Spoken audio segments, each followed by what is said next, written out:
আমরা প্রস্তাব করি দেশের মানুষকে বাঁচাতে হবে। সেজন্য এই মুহূর্তে দরকার মধ্যবিত্ত, নিম্নবিত্ত এবং গরিব শ্রেণীর জন্য অন্তত 3 শ্রেণীতে বিভক্ত করে ন্যায্য মূল্যে দেওয়ার জন্য রেশন কার্ড সিস্টেম করে রেগুলার বেসিসে অন্ততপক্ষে সামনের 1 বছর তাদেরকে বাঁচিয়ে রাখার জন্য ন্যায্য মূল্যে নিত্য প্রয়োজনীয় দ্রব্য সরবরাহ করার দরকার ছিল। আমরা এটা প্রস্তাব করছি।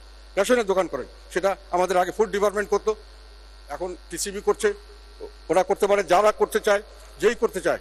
এটা এখন দরকার আছে, কেননা যেভাবে বাজেট করা হয়েছে সেটাতে আমার মনে হচ্ছে গরিব মারার বাজেট এখন বলা যায়, যদি আমরা বলতে চাই না। ব্যাংকের থেকে লোন নিয়ে বিভিন্ন ধরনের প্রজেক্ট করবো, লোনের উপর আমরা অনেক কিছু নির্ভর করছি।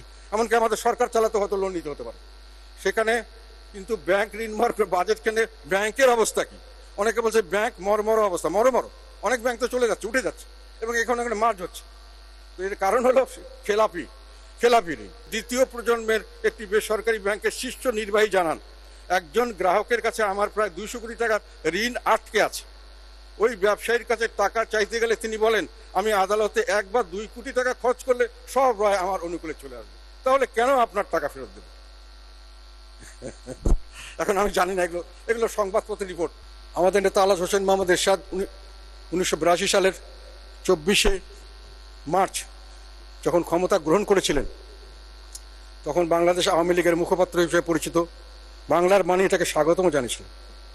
তৎকালীন সময়ে যখন নেত্রী ছিলেন, উনি বিবিসিতে সাক্ষাৎকার দিয়ে এটাকে সমর্থন দিয়েছিলেন।